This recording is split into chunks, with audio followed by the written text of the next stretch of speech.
Think about what you did. Nobody makes it to the end of these things. Come on. The Broken Agenda Podcast. Sponsored by Laughing Rock Technology. Well, did you ever hear this story, Tyler? Which one? Him getting hurt? No, I don't think I have. There's like 3 injuries I've ever heard of in my entire life where when I think about them, I do this. And his is like number 1 out of the 3. Yeah, it was bad. It was bad. Well, you went down a full flight of steps, right? No, I actually went down like a level of this from this top of the bar to the bottom of the bar here. Okay. And what happened was I was walking out the double doors from the master bedroom on the first floor, and there's a step down to get to the, I guess what I would call the living room. And it was dark, and I usually don't go out that way. I don't know why I went out that way. For some reason, I guess I heard the dog barking or something, and I stepped on one of the toys, the dog toys, and it took my foot, and my feet went out from under me, kind of like one of those whoop things. But instead of just hitting here, I hit on the edge, right on the hip where the femur ball goes into the hip. And then it cracked it in 3 big cracks in the femur ball. And it like paralyzes you, like you can't move. So how long were you stuck there? 15 minutes maybe. Jeez. Until I finally, whined enough that my wife heard me. I don't think mine would have come. She And, would have just left so me she there. came, and my daughter came. My daughter is an EMT.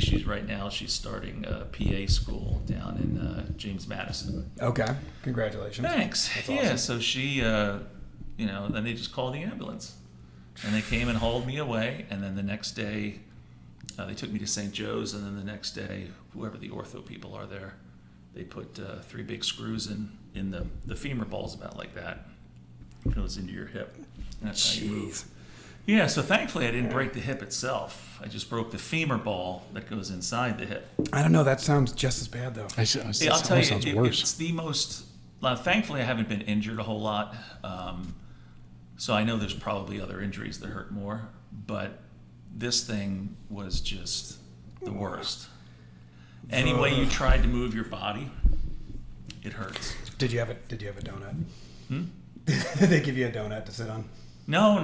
Okay. It wasn't that bad. I got that once. That's always a fun one. I could still get up. With help, I could get up, go to the bathroom and stuff. But well, it was weird because when I fell, somehow I slammed into the wall, and the entrance to the kitchen, which was right next to where I fell, has a brick outline. So it's a brick. Okay.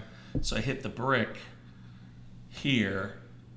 Jeez. Or here, I can't remember, and then I fell on this side and hit the hip. Yeah, so I had bruised up both sides of my back, so that was sore. So I'm trying to, get comfortable that way in bed, and then every time they would take you to get X-rays every freaking day, Well, I just remember I talked to you and trying to get you on and off the gurney and stuff. Yeah. I was like, I wanted to kill somebody because they couldn't give me enough medicine to make me comfortable.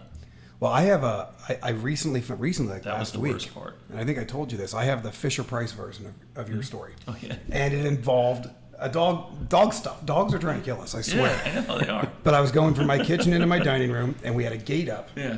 And I had a couple drinks. Like, it wasn't. Yeah. Things Alcohol played a role in this too. Okay, alcohol's always our friend that's there with us when these things happen. And I didn't make it. My foot got caught, and I went down hard, landed right on my right hip. Yeah. And the babysitter was there. We had come home from being out, Yeah. and my wife was trying to pay her and needed money from me. And you're falling on the floor. So I'm laying there, like writhing in pain, and she's like, "Where's the money?" It felt like a mob movie. Like she's beating me. Where's the money? That's so funny. she gets so mad at me that I'm not helping her that she finds money, pays the babysitter, turns the light off on me, and goes to bed. Oh wow! Right, so I'm on the floor, like you said. I couldn't get up. Yep. So I finally, at about 4 a.m, I crawled from the dining room to the family room, got on the couch, and actually got a little bit of sleep. And the next day, I got myself out of the couch, and I was in excruciating pain. Yeah. I never went to the doctors. Oh. So I went to the doctors about 3 weeks ago. That's smart. And I know, I'm an idiot. They called me back a week ago, and they go, "Everything looks okay, but when did you break your hip?" Yeah. And I go, "What?" And they're like, "Yeah, there's a section of your hip that chipped off, and it's just floating in there. It looks like it healed, but was that years ago?" And I was like, and it clicked. Yeah. So I have been, and I hope she doesn't watch this episode. Thanks God she doesn't like my voice. I have been leveraging this because she left me on the floor with a broken hip overnight. I've been bringing it up every 8 minutes. Yeah. I'm like, hey babe, remember that time? Well, it's what are you going to do? It's one of those things where, they, for some reason, the spouses don't take pity on you, when alcohol's involved. No. They're kind of like, well, you deserve it. You're the dumbass that was out there. She was drunk too. Well, In and, my and that's defense. even better because they don't take that into consideration. They're like, well, I'm drunk. I should be able to walk around. Why can't you walk around? That's true. That's exactly how it goes. Well, No, David- in my situation, when I hit, I actually lost consciousness.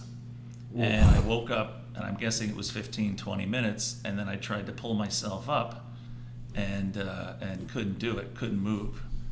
And when you can't move, that's when it scares you. Then you're like, oh shit, I really did something. What did I do? And then I was trying to roll onto my right side, and I knew there was something wrong over here. It was just like the leg was dead, is the only way I could describe it. Gotcha. It was like dead, and it felt, as strange as it sounds, it felt like it was detached Wow. from the body. really? You know what I mean? Like it was just this, I don't know how much a leg weighs, 100 pounds, I don't freaking know. But it was this heavy thing Wow. that's still attached to you, but your mind doesn't understand why you can't get up and why you can't That's crazy. even like move it. Yeah. So you're sitting there almost like in a little bit of a shock and trying to understand, well, A, what did I do? B, how did I get here? C, the last thing I remember was walking out. And now D, I'm on the floor on my back and I can't move and I can't get up. And I'm like, Then I could move everything else. I'm like, okay, I didn't have a stroke. So I think I'm okay. That, because that's the next thing that goes in through your mind. Yep. Yep. You start going You to sit the here worst and you case think, scenario. yeah, you're like, and then you're like, well, am I alive? Is this what heaven is or hell? You're looking around. Looks like my family I'm like, room. no, I'm still in the living room, so I guess I'm still in this dimension. So I guess I'll just roll with it. And then they come in, the ambulance crew comes in, picks you up, puts you in the gurney, and away you go. That's crazy. I just never heard until I heard that story. I've never heard of somebody shattering the ball. Yeah, I've No. never heard that. I didn't know that could happen. And I can't believe, like I said, that the hip that goes around it didn't break. Well, I always kind of thought the shape of the hip, in no small part, was designed the way it was so that couldn't happen. I mean, would it think take so, the shot. but yeah. But you must have just caught it just right. I like you can feel where the ball is. You can feel the femur. So, and I could put my thumb right on where the screws went in. Jeez. So there must be part, and of course I'm not a doctor, so all the doctors listening can go, listen to that idiot talk. Well, of course the femur ball's outside the hip. But that's what I must have hit perfectly was on the edge. Bang. And then it just, how the force goes in and it only has... You have to touch it, right? Yeah, just It can only go out, somehow, and so it goes out through your body, and then at the weakest part, or I guess where you hit the strike, is where it kind of like explodes or breaks apart. So the force goes in, and the force has to come out. Wow. I didn't sleep through that class of physics, so I kind of I slept through all the other ones, but I understand how that works, equal and opposing force. That or Newton guy knew a whatever. lot about ball sockets. And don't start calling in if you're a physicist, and I messed that up. No, call in. Let's talk about this. We'll talk about ball joints all day long. Let's have that one. Why not? Well, hey, we're not here to talk about hips, even though it sounds like we've got way too many stories. Nobody wants to talk about that. But this is Steve Gieringer from Yes. Neighborhood Housing Services. Yes. And let's just start this real quick by just tell us what it is that you guys do before we get into my plethora of questions. I really don't know what we do. We do so many things. No, I'm just kidding.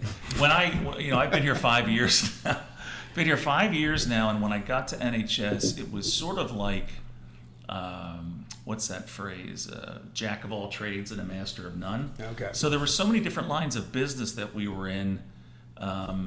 Not many of them that were profitable. So a lot of when you're in a nonprofit, it's kind of mission driven. So mission driven doesn't always equate to profitability for the organization. Now, hopefully, you get donations and grants to cover the mission oriented lines of business that you're in that don't generate revenue, and then you can kind of at least break even. We actually had a couple that didn't even get that kind of support. Oh, wow. So as it took me the better part of a year to feel my way around and to get comfortable with what was going on, that I understood exactly what NHS was supposed to be doing versus what we really should be doing in order to make the most impact and also put money to the bottom line to keep us self-sufficient. What you try to accomplish with a nonprofit is self-sustainability and relevancy. If you lose being relevant, you lose your funding. So you have to continue to figure out ways to make an impact that will also generate revenue. So I run my nonprofit like you run your business. So I'm always trying to generate a profit. And then if I do generate a profit at the end of the year, then I can take that money and invest it back into those other programs that we curtailed that weren't generating any revenue. Gotcha. So we don't truly make any money, but anything that we make over what our budget break even is, then we take that and we'll put it out into the community in the form of grants or community development, community service programs. So primarily what NHS does is we create first-time home buyers, plain and simple. So let's say kid out of school, living with your parents, whatever, or you're a renter, and with the way rents are going up, you say to yourself, hey, I'd like to buy a house. It's got to be cheaper than renting, right? So in the city of Reading, and in most parts of Berks County, that's true. For a first-time home buyer, for your starter home, yeah, it should be affordable. So we're a HUD counseling agency, so we provide counseling and education, and that allows you to qualify for the government programs that are out there that we get funding for in the form of grants and loans. Now, you're talking both federal and state. Federal and state. Okay. And we actually get county grants, like for the credit union. Oh, okay. I didn't realize And that. we're in the process of finding out whether we're going to get some city money in a grant for the credit union. So, Interesting. yeah, so we get funding from all different types of organizations, banks, credit unions, mortgage brokers. We deal with things like that. So what we're trying to do, and because NHS was originally formed in 1977, so we're coming up on our 45th anniversary. November 18th is our 45th anniversary. There's actually a proclamation in the city of Reading that November 18th is NHS Day in the city of Reading. Get outta here. Yeah, so That's we're gonna have you'll get invited to it. We're gonna have a 45th anniversary on Friday, November the 18th at the Abe Lincoln. Okay. And then, so we're going to bring all our partners in that can make it. It's the week before Thanksgiving, so I know that could be challenging, but we're trying to be true to the date. When I first got here, it was our 40th anniversary, and I only took over in August, and to try to get something by November, I wasn't comfortable with, and we had a bad winter, and I couldn't get anything on the books at the Doubletree until May. And then so we did it, I think it was May 16th, and it was a nice event. But anyway, so what we do is for the city of Reading, we were originated in what they call the 6th Ward, or the 6th District. And so our main focus is the city of Reading. And in order to help the city of Reading with some of its socioeconomic ills, we try to create home ownership, because homeowners take better care of their properties, they're more involved in their communities. Absolutely. Block captains, street organizations, like whether it's in the district or the ward. And that allows empowerment for the residents and hopefully keeps the neighborhood safe, secure, clean, and thriving. So home ownership truly is the key to socioeconomic development. When you look at it in a microcosm of a small city, if you have too many renters and not enough homeowners, you have chaos, because then it's a transient city. People just come and go, and they're not invested in anything. They don't take care of the property. They don't work with the police. They don't work with any of the civic community programs and organizations that are out there. So it's sort of like this ball of chaos that continues to go like this. I think one of the most telling facts is, believe it or not, in the elementary schools in the city of Reading, I don't know if it was last year or the year before or pre-COVID, 70% of the elementary school classes turn over year to year. Get out of here. Really? 70%. 70%. Wow. So how do you teach? 3 out of 10 of your kids How do you teach? are the only ones Are that the only go back ones that next go year. next year, and you get a fresh new batch in. Wow, that's insane. Now, some of them might move to different sections of the city, but or the county, but it's a small minority of But that. still, you're not building that community. Exactly. You're not moving from teacher to teacher And through your communities. believe it or not, kids high school age, middle school age, and even elementary school age, homelessness is a huge problem.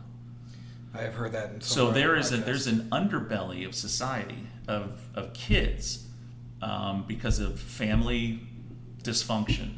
They're couch surfing. They're, one night they're at their buddy's house, the next night they're with their aunt or their uncle or grandfather. And so without affordable, safe housing, just imagine, the student isn't sleeping. They're probably not getting fed well. Now you expect them to go into a classroom and learn anything when they're tired and hungry? How does that work? Now, what are they attributing that to? Is that one thing? Is it drugs? Is it everything? Well, I think it's an amalgamation of all the social ills that you see. It has to do with a breakdown of the family unit, with single family, single parent families. It has a lot to do, unfortunately, with not having enough for the kids to do. Outside of school functions. Now, Olivet and other programs do a great job, but they can only help a certain percentage. You can't get to everybody. Life on the streets is not easy, and oftentimes they feel as though it's their only option. So they get in with a group, the group turns into a gang. The next thing you know, let's say the parents have drug problems, or one of them is killed or gets sick, or now all of a sudden you've got a 12, 13, 14-year-old that has to supply income for the family. How are they going to do it? Probably going to sell drugs. It's unfortunate. Now, I'm not saying that they all do, but if you talk to the police, in the city of Reading, you're going to see that a lot of the low-scale drug trafficking is actually done by kids. So And there's no point, and it's a whole different, it gets away from what we do, but the right and the wrong of that. So let's say you're a police officer and Johnny's 14 years old, and he's selling marijuana on the corner because his father just got locked up and his mother has cancer, and he's got 2 other kids. How's he supposed to put money on the table? Well, the short answer will be, he's got to go down and get all these programs and get this help. It's not always that easy. And oftentimes, because of their age, they might not qualify for certain programs because they're not an adult. Then you get family services involved, and now you end up breaking up what little bit of a home life that they do have. So what do? What's the only thing that they can do? Not saying that it's right, I'm saying it's reality. And so the reason I'm so passionate about it is I'm trying to create affordable housing opportunities so that those that can be reclaimed and given the opportunity to have a safe and stable home, we're providing that for them. On a small scale, because we can't obviously help everybody. But we create about 250 new first-time home buyers every year. Well, that's not that small. That's people that was renting. Yeah, impressive. but the number is truly in the tens of thousands that need help every year. So I mean, it's for me, it's like taking a bottle of beer and pouring it into a keg. I need a keg full of homes, and I only have a bottle. But I do it year over year, and so we are making an impact. We've expanded now out into the entire Commonwealth of Pennsylvania. Okay. So now we're bringing our lending products and grants and services and trying to create homeownership opportunities all across the state. But our main focus and where we do the majority of our lending is here in Reading and Berks County. So that 250 is mostly in the Reading area. The greater Reading. Last year, the 250, 62%. Was in this Yeah, area. it was 141 out of 252, I think, See, I don't know. was in the city and was in the county. That's impressive to me. I mean, I know there's always going to be more people that need help. It's never going to run out. But 250 is an impressive number. Yeah, but the funny part is that when you look at again the true need that's out there, it's, I don't want to say it's a needle in the haystack, but it's a drop in the bucket of what we have to do. And that's why I'm a big advocate of getting all the nonprofits to work together, because each one of us specializes in a certain civic type of program. And instead of us fighting against each other for grant monies and dollars, we should all be working together so that we can put together a comprehensive program for the city that addresses every single social mechanism within that, whether it's healthcare, affordable housing, safe schools, medical, food, whatever you want to call it, social services such as mental health, drug addiction. Well, what I know you do a lot of work with Habitat for Humanity. Yes. What other nonprofits in the area are you working heavily with? Well, we work with Olivets. Okay, I love Olivets. To help get that financial education to the kids, because a lot of times Can you pull up Olivet's website? It's real first quick? or second generation, that come here, and so it's not the parents that might have a good grasp of the English language, but the kids do. Right. So if you can get to the kids will then go home and explain to mom or dad, or hopefully both, hey, this is what's available through this organization. Let's take a look at it. Maybe we can buy a house, or maybe we can get in this program. So Gotcha. we try to, and on the board, I'm on the board of Habitat. On Habitat's board, we also have the superintendent for the Reading School District. So working closely with her and trying to get these counseling and education programs into the schools, more so than just teaching them how to balance a checkbook, the general stuff that you were taught. But still focusing on credit, still focusing Exactly, on teaching them educating what how credit ownership is. works. Right, what credit is, what's an APR, what's an interest rate, what's a mortgage. Well, I'll tell you what, I do work with credit for adults, and I teach classes, and I get Oh. together with them, everything else. I'm amazed at how many people who are mid-30s, Yeah. early 40s, that have literally no idea they even Yeah. have. I literally talked to a woman last week who said, I don't think I have a credit score. Yeah. And I said, she's 44 years old, and I said, everybody has a credit score. I said, it may not be good. Yeah. I don't know, why don't we look it up right Well, now? I will but say there she had are no there are idea. some that come that do not have a credit score because they've never opened up a single credit account. Gotcha. So you do come across that. And then for us, there's things, what we call non-traditional credit, where I might have a soft credit file, where I traditionally need, I forget what the number is, I think it's three lines of credit. Don't hold me to that. All the mortgage people are going to call. It's only 2, Steve. It's not 3. I'm like, look, I Feel free to beat him up. Yeah, beat him up in the comments. So listen, everybody. We're not covering for him. Everybody, calm down. All right. So let's just say you don't have enough credit lines, okay, that generate a credit score. Okay. Or let's say you just have one, like you just opened up a Boscov's card 2 months ago, so your credit score is 680 or something, or maybe 640, whatever. That's what we call a thin file. And so in traditional underwriting, you need more than that. More lines of credit, or what we call trade lines More on the credit report. history, Right, more credit debt history. asset. So then you'll have non-traditional credit where we can request like electric bill, or the gas bill for when you were renting, or your cell phone bill, or your car insurance payment. And then we can take those items and if show that you have good history with them, that thickens the thin file, and then I can take you into a lending program that handles those types of credit files. Now, who are you working with on the lending programs? 'Cause Oh, it sounds my like God. I would do. Yeah. I don't want to step out of line here, Yeah. but I would guess most of the people that come to you are not sitting in a great position. Like they're not living on a high credit, lots of money. No, but you know what's interesting about that, Craig, is last year across the board, the average credit score was 678. It's not horrific. And that's traditionally, we're 80% low to moderate income on the HUD guidelines. Okay. So that's what we call low to moderate income. So the low to moderate income folks at this point don't really have so much of an issue with the credit score itself. What they have an issue is the money. Cash. And that's my job. My job is access to capital. So I want to make sure that if you have the ability to pay, the willingness to pay, and you may not have the resources, I've got a program for you that we can get you into a home for $1,500. And I as heard you long say that and as before. long That's as you can crazy. handle the debt service, the payments, then we're going to set you up to succeed. And through the counseling and education, we're going to help. How are you? We're going to help make everything Welcome to the party, Jimmy. Hey, How you work doing, out for you. What's so going wild on? card's here. Yeah, so that's what we do. So he's telling us we didn't even step into the crypto stuff because I didn't Oh, want to. yeah? We'll wait that for the second half of the show. But he's just telling us about. But you saw his video. You Yeah, got a good idea what I he did. does.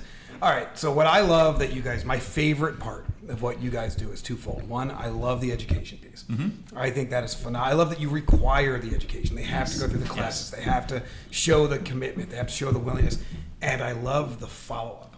Yes. And that's part. Can you tell us a little bit? So the education, Sure. we'll get into that. But the follow after they've gotten the home. Well, let me just start off with that part. So basically what we do is we take everybody through what I call a soup to nuts 8-hour home buyer education class. Covers everything you're ever going to need to know about owning a home, front and back, inside and out.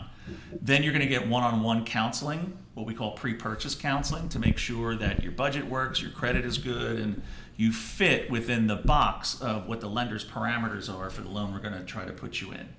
Once you close the loan, on the anniversary date for the next 7 years, or as long as you hold the loan for 7 years, if you don't refinance and then you're no longer our customer, well then you're no longer our customer. But if we still hold your loan and you're making payments to us, hopefully you're making payments to us and to the first lender, We put you on an anniversary credit counseling for free.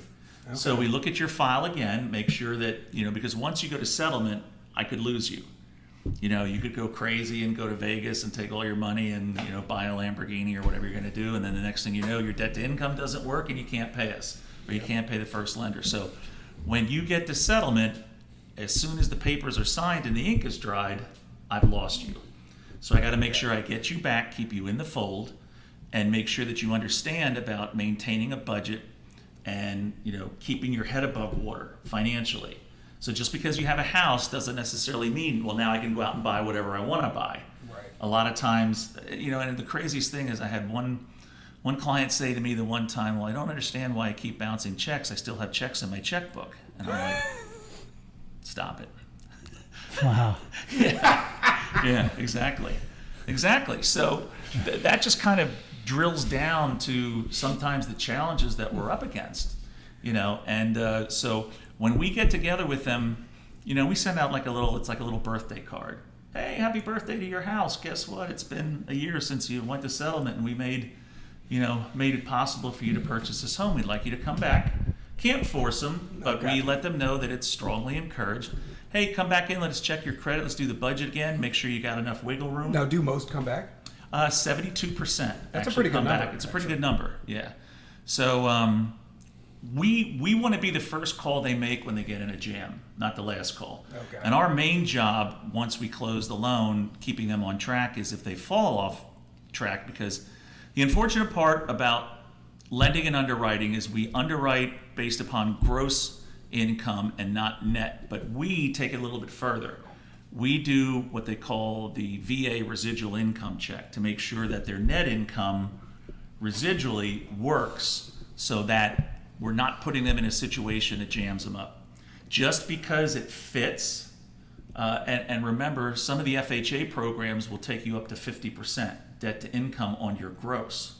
Okay. So just because it fits, you have to drill down to the net income and then what I call the off-credit payments that they have to make sure that they're not eating ramen noodles every night, and sitting on lawn furniture. You know as well as I do, depending on your situation, that difference from gross to net can be massive.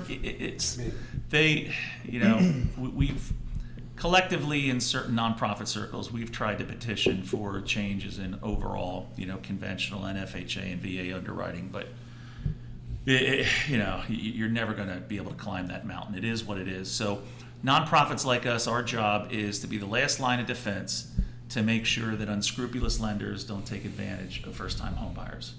So that's what we do. So I will turn down a deal if a first lender sends me a deal and wants us to do a second. And if that residual income doesn't work, I'm going to turn it down. Because I'm not going to let them get, good for me, except what the first lender sometimes will do, and again, this isn't everybody, this is less than 1/10 of 1% that do this, but they will then set up something with a family member to gift them the money that we would have given them on a second, and they'll jam them in to the FHA at 50%. Just to close them. Just to get the deal done. Right. And so while these things are not the norm like they were 2008 and before, you still have some folks out there, and it's because of the way the compensation is structured. It's based upon a commission, and any time that you have somebody's livelihood based upon the dollar amount of how many loans they close, you're opening yourself up to, let's say, challenges. Well, did you guys, that's a great point that I didn't have on my agenda, but I wanted to ask you. Mm-hmm. You weren't there in 2008, 2006, 2007. No, I was not. But I'm sure you've heard stories. Oh, yeah. It had to be just as crazy. I was in the as thick of Chase. it in 2008. Well, you were doing mortgages. Well, in 2008, I was doing settlements. So I saw all the lousy deals. I had my own settlement company where we were doing what we called witness-only settlement closings. We were kind of like the notary that would go out and conduct all these settlements for these refis. Flex pay option arms, 228s with 3-year prepays, all this garbage that was out there. So I got to see that firsthand, and then I got to see the fallout from it as I transitioned or expanded my business then into property inspections. I ended up doing property inspections on the banks whose loans I closed that were predatory. So now imagine that. You went to settlement with somebody, 2 years later, you're at their house because they're getting foreclosed on because of the loan that you sat there and conducted with them at settlement. Yeah. Wow. Exactly. So then, after seeing that, and I was doing upwards, I had 7 counties that I covered for, I guess, 10 or 11 banks, in Pennsylvania. And so I would see the same clients every month, same ones. It was like clockwork. Yep. And what was their process? How were they getting through things? And so it's a very humbling experience.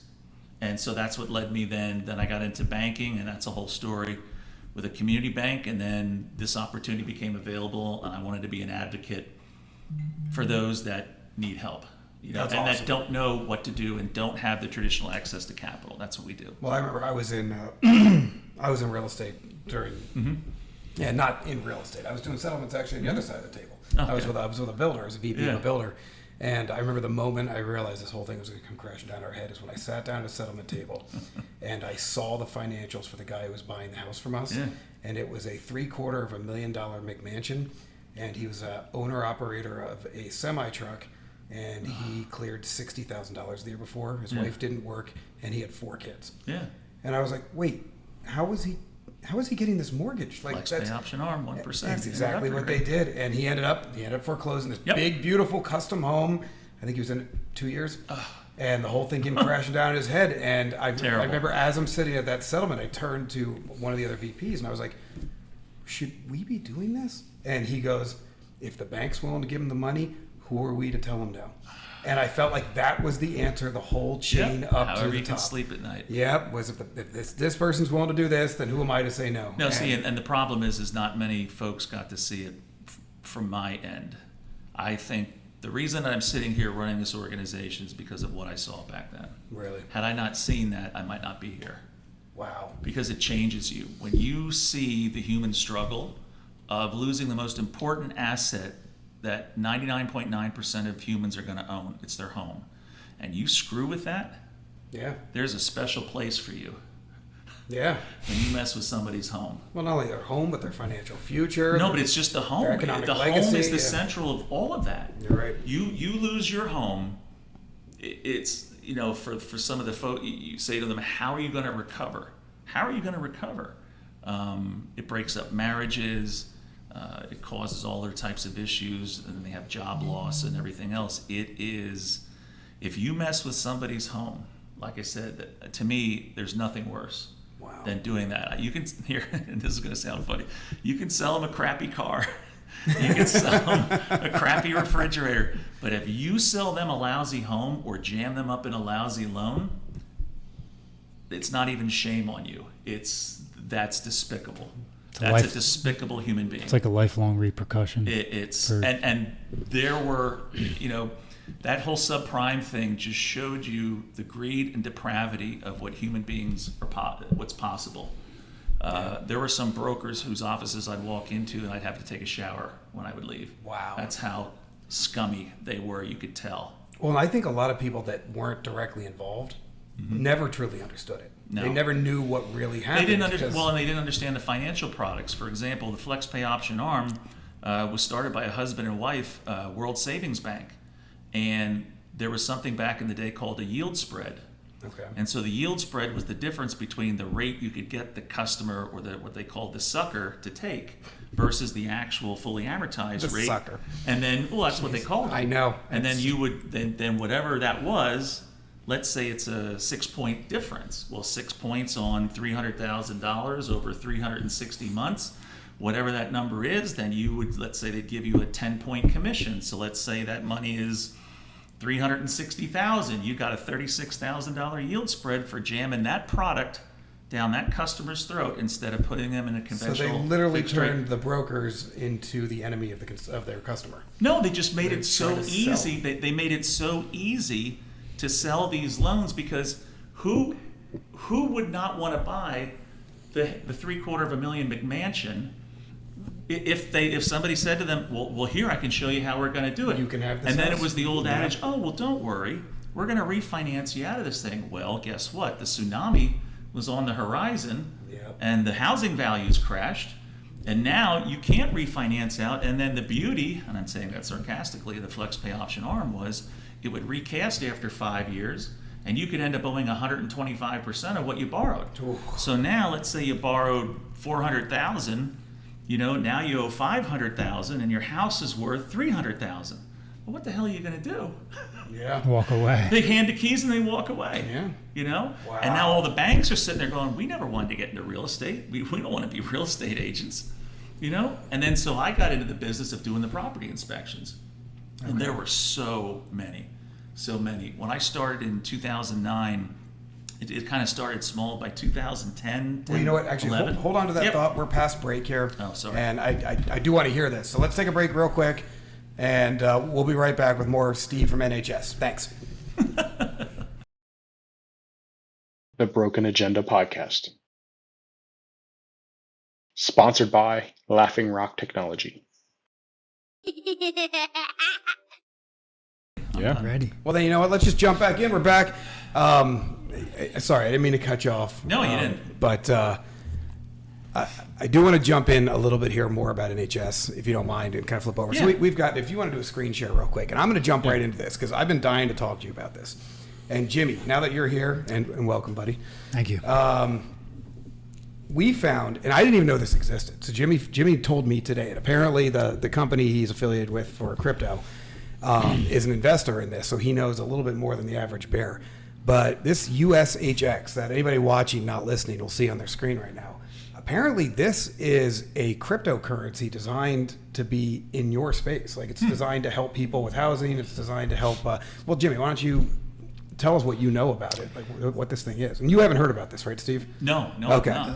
So, my knowledge is not, I'm not a spokesman for the company, but what I know about is it's very similar to what you're doing outside of it being into the crypto space. But what these guys are doing is they're I think the founder was a lender, and he set up this program to work with people to help get them in a home. Same exact scenario you're doing with they work a lot with low income or not low income, but financially challenged buyers, and they put them through the same type of program. It's like a 7-year program, and they meet with them and they try to talk to them and get them to transition from being somebody who would have rented property in the past to understanding the responsibility that goes behind home ownership.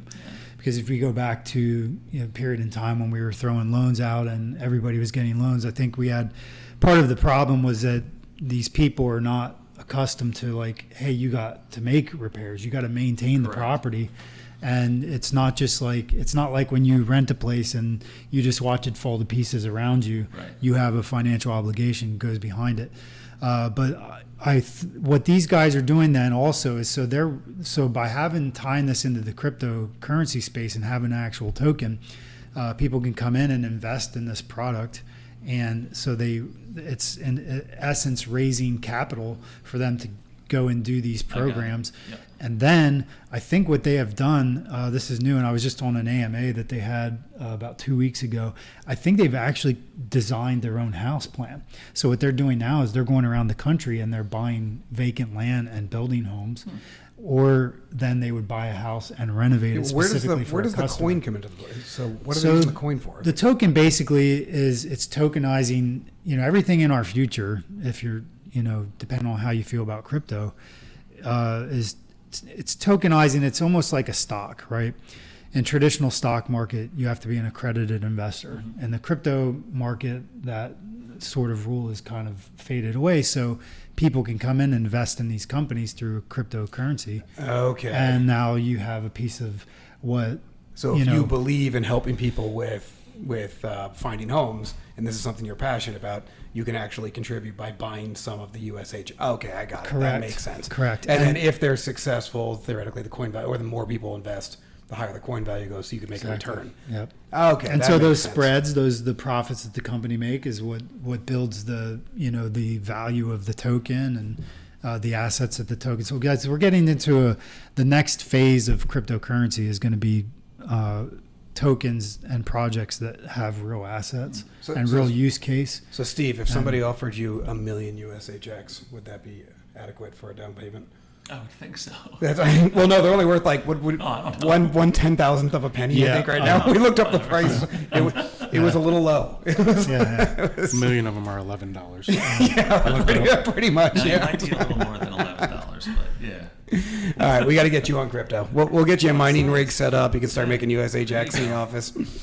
No, I just wanted to bring that up. I thought that was way cool that Jimmy, and I get that Jimmy's even affiliated with this at all. This has sort of been done in the past, kind of like with like a crowdfunding sort of thing, where they've had agencies that have taken, and you got to be careful with the public funds, like there's certain restrictions on taking grant monies from municipalities and stuff and doing this kind of thing, but there were organizations that have tried to pool resources from municipalities, the city, the county, the state, and federal, and put it in like an investment type of vehicle to grow it. And each contributor who wanted to buy a house would then put a little 10% match or something. And then there were supposed to be, the way it was supposed to work is to be this giant pool then in 5 to 7 years where then your 10% hopefully would grow into 50%. You could pull the money out. There wouldn't be a penalty or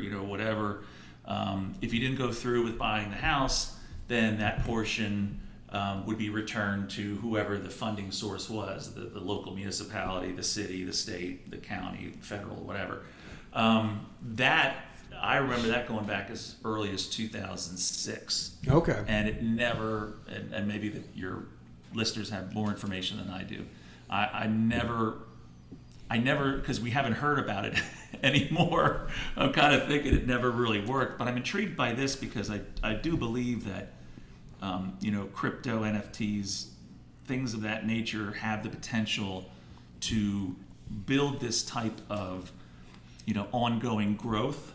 Again, I don't know, for us to be able to promote something like this, I'd have to learn a little bit more, to get some of our folks into it. The biggest niche we have right now is we're in the Latino community very heavily, and 96% of our clients are Latino. And believe it or not, there's a large percentage of them that are really heavily into the crypto. Oh, really? Yeah, and so from the countries that they come from, a lot of times there's political upheaval and turmoil, and they don't trust the banks. Yep. And so again, that whole trust factor and getting them, implemented in something like this, what we're looking to do with the credit union is we're trying to generate a source of trust for the community, and then hopefully through the credit union, we'll be able to roll out other types of products, of which, something like this certainly could be that. So the credit union initiative for us as NHS is sort of like the culmination of all of the efforts, not only in the housing space, but community development and outreach. Well, and real quick, we haven't talked about the credit union yet, so let's jump into that. So, Well, I want to make sure he's hit everything. all right, are you done? I did it, when we talked about, what you were doing intrigued me because I thought of this project. No, I and like it. I don't know if there's a potential synergy between the two of you that maybe there's worth. Well, we're part of NeighborWorks America. There's actually 245 of us across the country. So if this has any type of upward mobility, NeighborWorks America and its 245 organizations, we are the affordable housing space. So we're the nonprofits that play in that. So what I'm going to do is I'm going to do a little bit more research, stay in touch with you.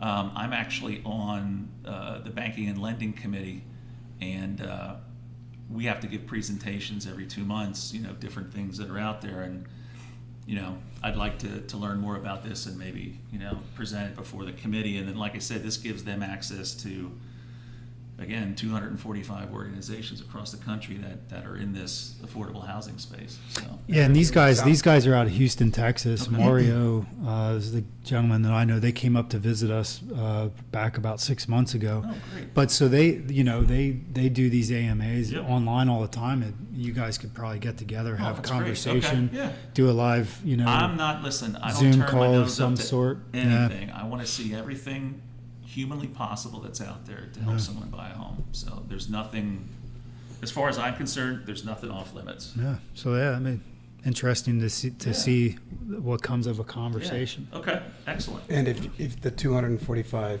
chapters do decide to adopt this, just give your good friend Craig a heads Then you up. say habitat. So I can buy some coins 245 before. times. Yeah, there you go.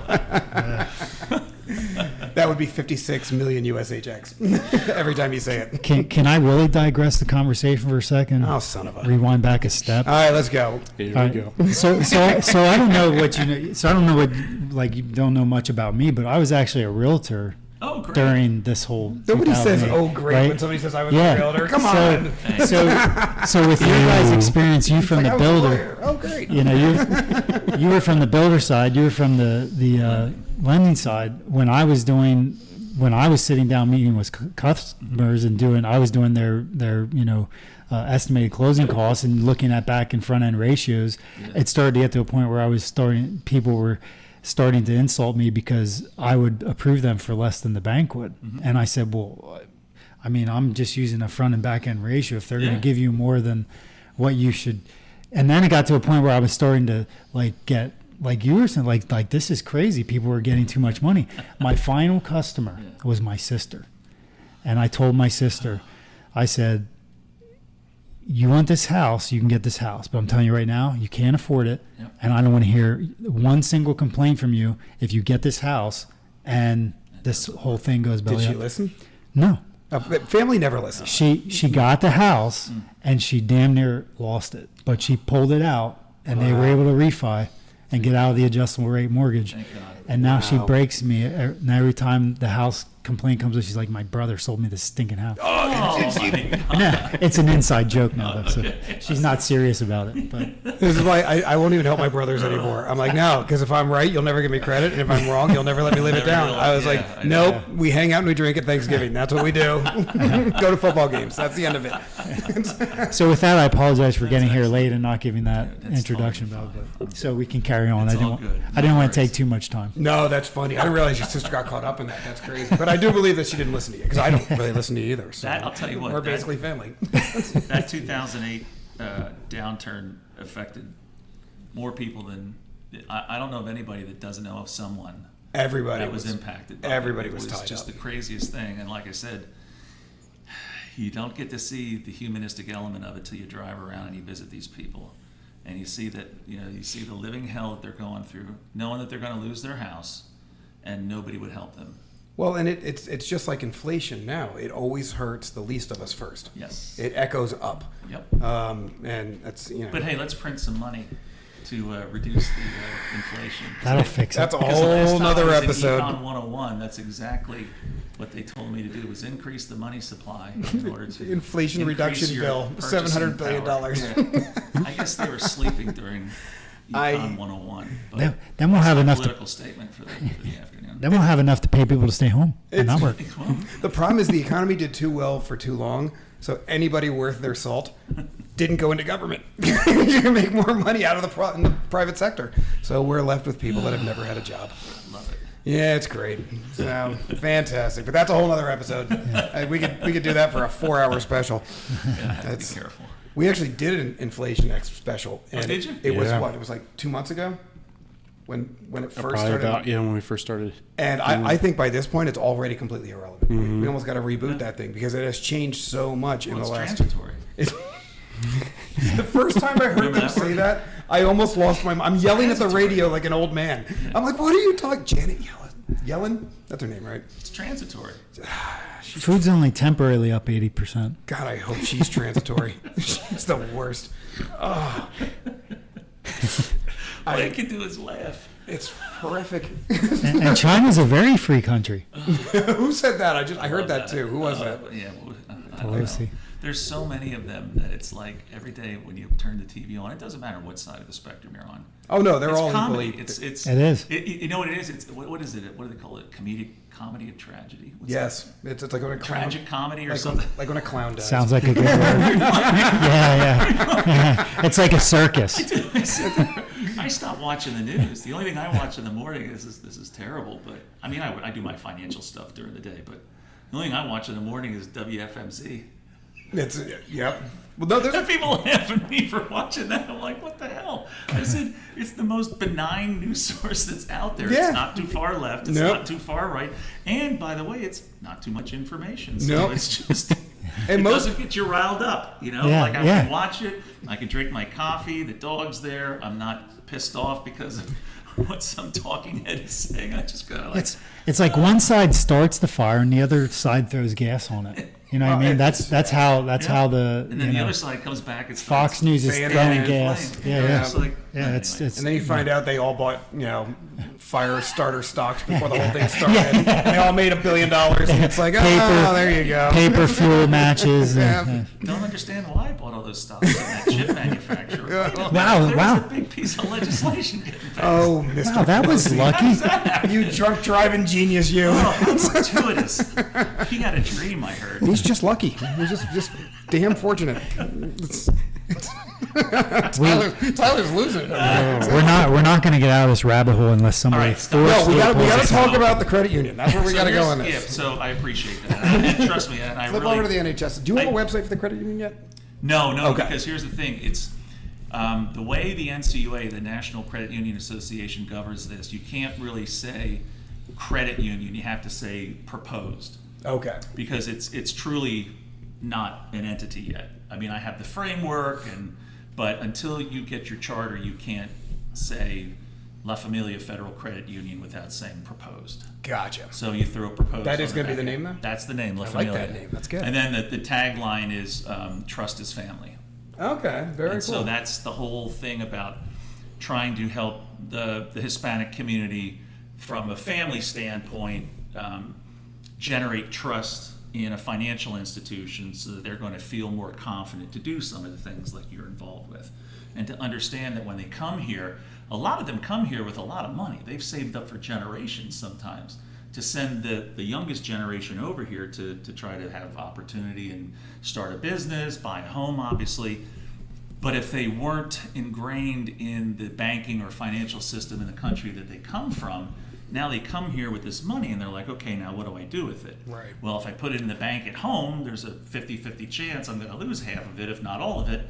Some of the banks are taken over by the government, and then you have different liquidation policies that come about as a result of that. So trusting the government and trusting banking institutions for a lot of the Latin American countries is kind of iffy. Gotcha. If you talk to some of the larger developers like Alan Schumann and some others, they'll tell you that when, some of their best clients, when they first came here, they have suitcases full of cash, but can't do anything with it because you can't source it. So we're going to give them the skills to teach them how to source and then leverage the money that they come here with. Okay. So how do you turn $100,000 into $1 million worth of leverage? Okay, Gotcha. and again, how do I buy my first home and getting the counseling and education protocols in? But the biggest thing that I'm seeing within the community, the Latino community, is once you do right by them, they're a customer for life. And then not only are they a customer for life, but the word of mouth transcends any marketing or any initiatives, community development that you could ever do. They just come in. Gotcha. Hey, you helped my cousin, you helped my nephew, you helped my neighbor, you helped my mom. And they will come in. And then through that process, you exponentially grow. It's like if one person tells a person and they tell a person and two persons, and now all of a sudden, you know how that goes. Yep. There was the Burlington, I'm dating myself, the Burlington stocking factory that used to be in Reading had a commercial, if they tell two friends and they tell two friends and so on and so on. And so that's how you build, for lack of a better word, not a backwards marketing strategy, but a marketing strategy that's a grassroots. Like a referral based. Yeah, but a super referral basis, because the way that it moves throughout the Latino community is truly something to behold. And that's kind of how our organization has grown as we've gotten more heavy into lending and shown them how to achieve what I call the American dream of home ownership, affordable home ownership. Now all of a sudden their eyes are open. They're like, oh my God, well, what can I do next? Well, I want to open up, some kind of shop, retail, service, whatever, garage, whatever, small business, buy an apartment building, whatever they want to do. And now they have the resources because they've learned how to use the equity in their home. They've take the money that they've gotten, brought here from another country, deposit it with us or another institution, and now they've sourced it, and now they can leverage it. And so that allows them to grow. See, debt's not a bad thing. It's understanding what debt is and how to use it to your advantage. Okay? Because if you talk to any wealthy person that has businesses, industry, whatever, not a single one of them will tell you that they're debt free. It makes no sense, and particularly for how cheap credit has been lately, there's no reason why you would not leverage the assets that you have to borrow against them, and then with the appreciation of the asset, it covers your margin or what you got to pay for the debt service. And so that's how they build their empires. That's kind of like the quick and dirty of it. And so our job is not necessarily financial literacy, it's financial empowerment. And the empowerment aspect of it is learning how to leverage the money that you have, how to incur debt responsibly, and use that then to grow the resources that you want to have to generate a small business, buy a house, buy bigger things. So what does that lead to? That leads to generational wealth building. Throw some numbers at you. I don't know, it was 2016, 2018. The number for an average white Caucasian family generational wealth is between 123 and 128,000. Okay. What do you think it is for an African American family? I have no idea. 6,800. What? 6,800. Wow. Yeah. Latino is somewhere around 11, 12,000, and Asians slightly above that. Wow. So now, when people want to talk about the effects of racism and systematic racism, and I'll be perfectly flat out honest for the audience, I'm a conservative, okay? But the challenge is any person that wants to say one particular political group or one particular belief system is inherently racist, I resoundingly reject that. What hit me over the head... I think you're in a safe space here. No, but what hit me over the head was it's sometimes difficult from an outside to look inside to a minority community to truly understand what took place in systematic racism, okay? Because it traditionally didn't affect, white middle class, white upper class, even white lower class. But when you show somebody that has half a brain, the disparity between 125,000 and 6,800, unless you have no heart and are brain dead, there's no way you can't understand that something ain't right. Yep. Okay? And so when I kind of give my little talks, I don't go at this racism and inequality from the general perspective of black versus white versus brown versus yellow.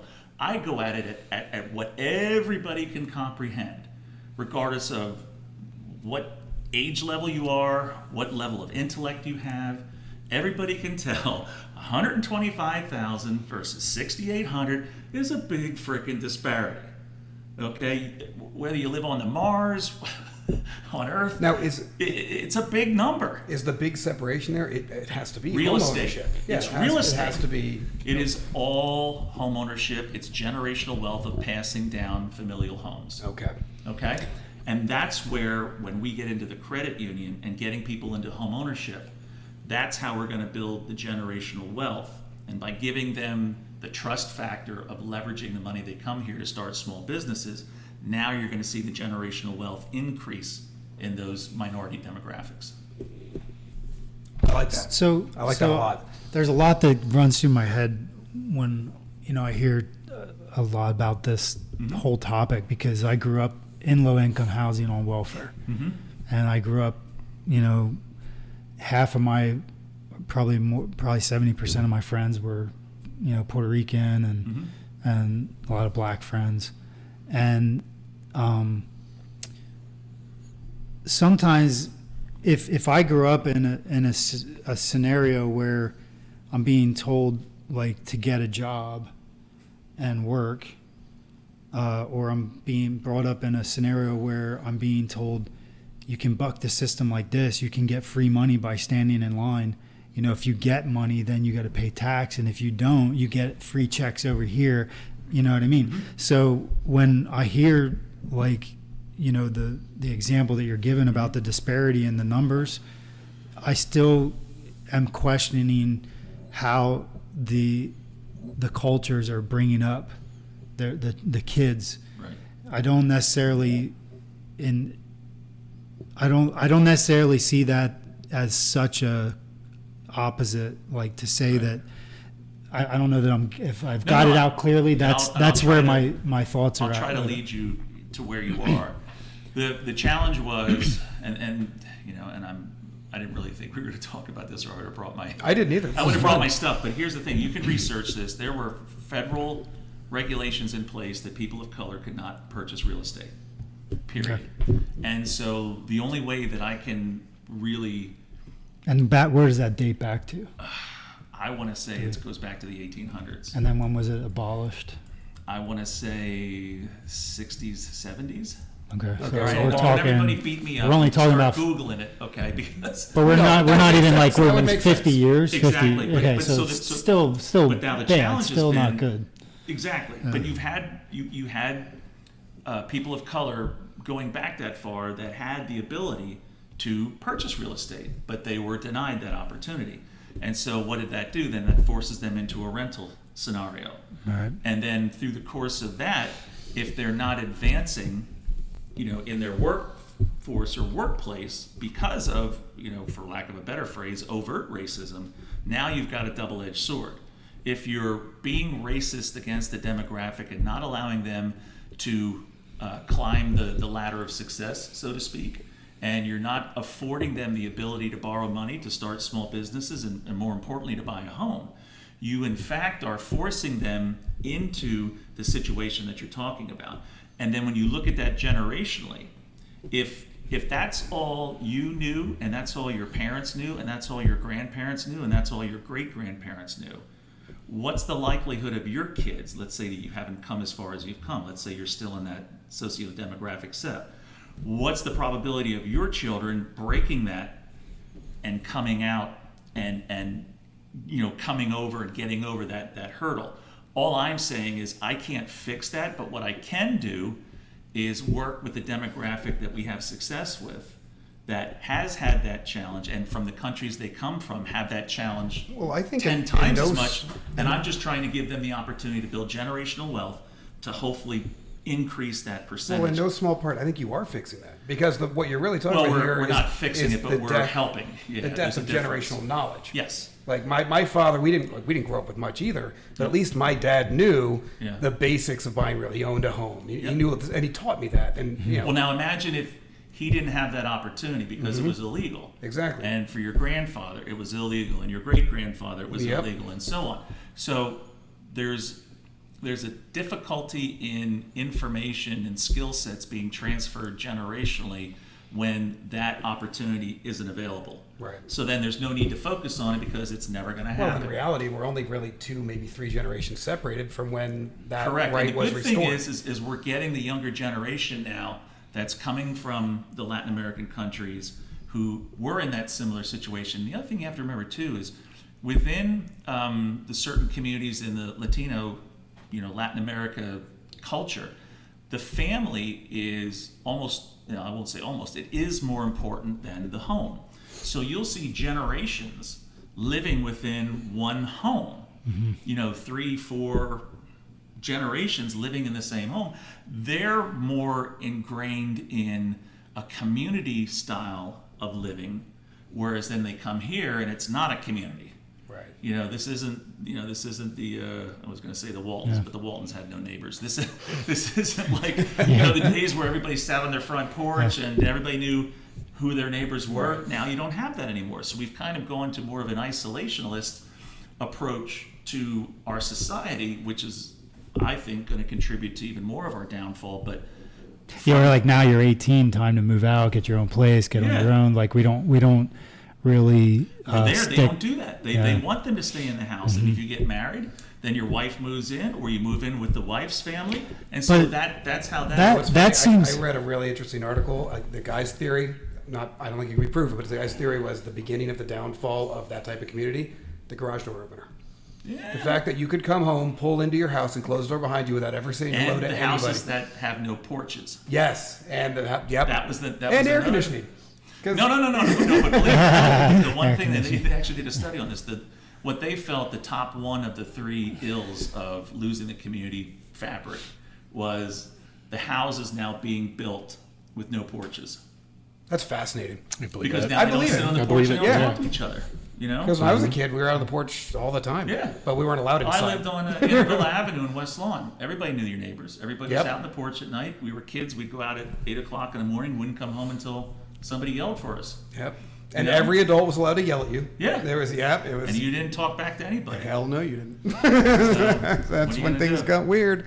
Now we're starting to sound like we have our white privilege. No, now we're So- starting to sound like old men. Well, no, it's the right same in thing, line. and that's why we get into these discussions, and I'm like, I listen to both sides of the spectrum, and I'm trying to understand why, if I'm perceived in a certain way because of my ideas and the skill set and what I'm trying to accomplish, it's viewed in certain circles as being privileged, and I'm like, listen. I'm starting a credit union, okay? How many people do you know that do that? I'm not doing that because I'm privileged. I'm doing that because I have a skill set. Yep. And not only that, I have the opportunity because of how I built my nonprofit to be able to support that credit union. So this credit union doesn't just come out of the air. This has been a 5-year process to get to this point. And because I have a great team, I'm able to impose my will, for lack of a better phrase, I'm able to impose my will onto my team, and they have the heart for it, they believe in me, and they execute. And if they don't execute, I don't have anything. Yeah. Then I'm at home, doing nothing, I guess. Well, and I think the real problem with the word privilege is it's extraordinarily subjective. I You know, agree. your privilege is it probably is a privilege compared to some other people in the United States, but even the poorest people in Reading could be considered massively privileged compared to people in Cambodia. Exactly. So you can't verify. I'm trying to get away from when we have discussions, and this is very prevalent in the nonprofit sector, is making sure that you speak your truth and making sure that you have the right to say whatever you want to say. You do to a certain extent, but it's a fine line between this I'm constantly offended by everything and me trying to make a point for the sake of helping you either see into my world or vice versa. Right. And what I get concerned with is if I want to speak passionately about what I believe in, my beliefs in trying to do good in the community, I would hope would be the same set of beliefs that anybody else would have. It doesn't matter how I go about it. Somebody may not like that I do lending.